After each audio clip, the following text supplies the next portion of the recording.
Pemateri pertama yaitu Marhabil Mahfuz, pemateri kedua Yara Puspadewi, dan pemateri ketiga Gia Aprilia, dan yang terakhir pemateri keempat yaitu Nisa Mulyana. Baik, selanjutnya kita akan lanjut ke materinya. Kepada pemateri pertama, waktu dan tempat saya persilakan. Baik, di sini saya Marhabil Mahfuz sebagai pemateri pertama ingin membahas tentang pengertian zat padat.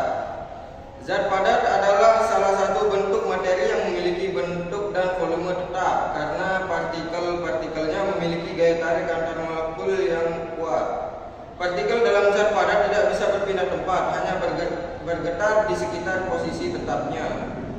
Kemudian zat-zat padat juga memiliki beberapa jenis, yaitu ada padatan kristalin. Padatan kristalin ini merupakan padatan yang partikel-partikelnya tersusun secara teratur dan berulang dalam pola 3 dimensi.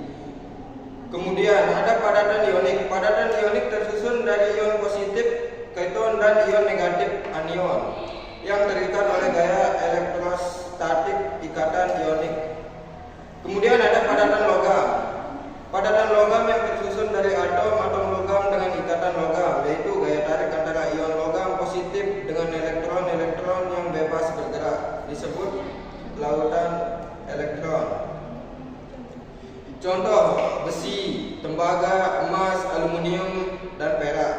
Kemudian ada padatan kovalen jaringan atau padatan atomik. Padatan ini tersusun dari atom-atom non-logam yang dihubungkan oleh ikatan kovalen kuat dalam bentuk jaringan 3 dimensi.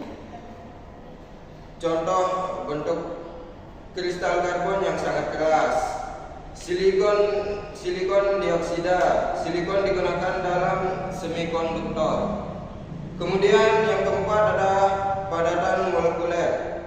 Padatan ini tersusun dari molekul-molekul netral yang diikat oleh gaya antar molekul lemah seperti gaya van der Waals, dipol-dipol atau ikatan hidrogen. Contoh es, gula, iodin, karbon dioksida padat. Kemudian yang terakhir ada padatan amorf. Padatan amorf ini adalah padatan yang partikel-partikelnya tersusun tidak teratur. Contoh kaca, plastik, karet, lilin, dan aspal. Baik, sekian dari saya pemateri 1. Pemateri berikutnya akan dilanjutkan oleh teman saya. Terima kasih.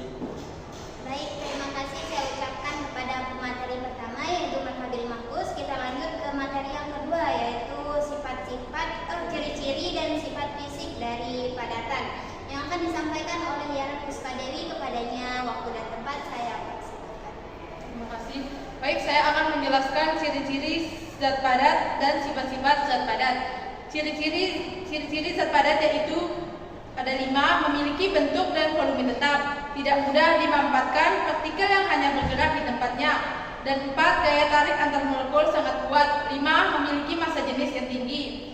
Sifat fisik zat padat yaitu ada 5, yaitu kekakuan, kerapatan tinggi, elastisitas, titik lelah tetap, dan tidak mengalir. Sekian dari materi 2, saya kembalikan kepada moderator. Terima kasih saya ucapkan kepada pemateri 2. Selanjutnya kita akan lanjut ke zat cair yang akan disampaikan oleh pemateri ketiga kami yaitu Gia Aprilia. Kepadanya waktu dan tempat saya persilakan. Baik, terima kasih. Pada kesempatan ini saya akan menjelaskan mengenai zat cair. Yaitu pengertian zat cair adalah bentuk zat yang memiliki volume tetap tetapi bentuknya berubah-ubah mengikuti wadahnya. Adapun jenis-jenis zat cair yaitu bisa dibedakan menjadi 2, yaitu ada berdasarkan campurannya dan berdasarkan kekentalannya. Yang berdasarkan campurannya ini bisa dipecah menjadi 2, yaitu ada zat cair murni yang terdiri dari satu jenis zat saja dan tidak bisa dipisahkan secara fisik. Contohnya air murni, alkohol murni, raksa, dan asam sulfat pekat. Dan yang kedua ada zat cair campuran yang terdiri dari 2 atau lebih zat yang bercampur secara fisik, dapat dipisahkan kembali kembali dengan cara fisika seperti distilasi, filtrasi, atau dekantasi. Jenis campuran zat cair ada dua, yaitu campuran homogen dan campuran heterogen. Dan berdasarkan kentalannya ada dua jenis, yaitu zat cair viskositas tinggi yang berarti kental, yaitu partikel-partikelnya bergerak lebih lambat karena gaya tarik antar molekulnya besar dan sulit mengalir cepat. Yaitu contohnya madu, oli mesin, lem, dan sirup. Yang kedua ada zat cair viskositas rendah, yaitu encer, yaitu di mana gaya tarik antar molekulnya lemah sehingga mudah mengalir dan partikelnya mudah bergerak. Contohnya air, alkohol, bensin, dan aseton. Segitu saja yang bisa saya sampaikan. Kembalikan ke moderator. Baik, terima kasih saya ucapkan kepada pemateri ketiga. Selanjutnya kita akan masuk ke materi yang terakhir, yaitu mengenai ciri-ciri dan sifat fisik dari zat cair yang akan disampaikan oleh teman kita, yaitu Nisa Mauliana. Kepadanya waktu dan tempat saya persilakan. Baik, saya akan menjelaskan ciri-ciri dari zat cair. Yang pertama, bentuknya berubah-ubah mengikuti bentuk wadahnya. Yang kedua, volumenya tetap meskipun dipindahkan ke wadah yang lain. Yang ketiga, partikelnya bisa dibedakan tetapi tidak secara padatan. Yang keempat, partikel mengalir atau fluida. Yang kelima, sukar dimampatkan karena jarak antar partikelnya masih relatif rapat. Yang keenam, memiliki permukaan bebas atau permukaan datar pada wadah yang diam. Ciri sifat-sifat fisik zat cair yaitu mempunyai volume tetap, tidak memiliki bentuk tetap, dapat mengalir, sukar dimampatkan, terus memiliki tegangan permukaan, yaitu seperti lapisan elastis, contohnya tetesan air membulat. Selanjutnya adesi dan kohosi. Kohosi itu gaya tarik antar molekul sejenis, sedangkan adesi gaya tarik antar molekul yang berbeda, contohnya air menempel pada gelas. Kapilaritas yaitu naiknya cairan melalui pipa kecil karena gaya adesi dan kohosi, contohnya air naik pada batang tanaman.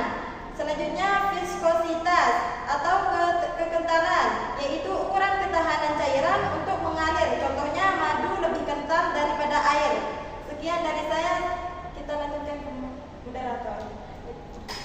Baik, terima kasih kepada para pemateri. Mungkin hanya itu yang dapat kami sampaikan.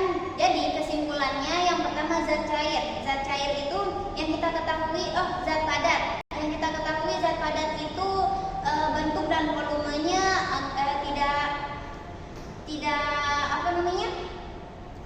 bentuk dan volumenya rapat dan teratur, dan memiliki daya tarik antar molekulnya yang sangat kuat. Kenapa? Karena kondisi ini menyebabkan partikel hanya dapat bergetar di sekitar posisinya tanpa berpindah tempat. Sedangkan zat cair yang kita tahu yaitu kayak air, banyak contoh-contoh zat cair lainnya, itu dapat kita temukan pada larutan atau homogen. Zat cair yaitu memiliki volume tetap, tapi bentuknya dapat berubah mengikuti wadah. Hal ini disebabkan karena jarak antar partikel yang lebih longgar dibandingkan dengan padatan, sehingga partikel dapat bergeser dan bergerak satu sama lain. Perbandingan antara padatan dan cairan menunjukkan bahwa struktur partikel dan gaya antar molekul berperan penting dalam menentukan sifat fisik atau zat seperti bentuk kekakuan serta kemampuan mengalir dalam mempertahankan bentuk. Jadi pemahaman mengenai sifat padatan dan cairan sangat penting sebagai dasar dalam mempelajari fenomena fisika, kimia, karena kedua wujud ini banyak ditemukan dalam kehidupan sehari-hari dan berperan penting dalam berbagai proses alam maupun teknologi. Mungkin hanya itu yang dapat kami sampaikan. Lebih dan kurangnya kami mohon maaf. Sekian dari kami. Assalamualaikum.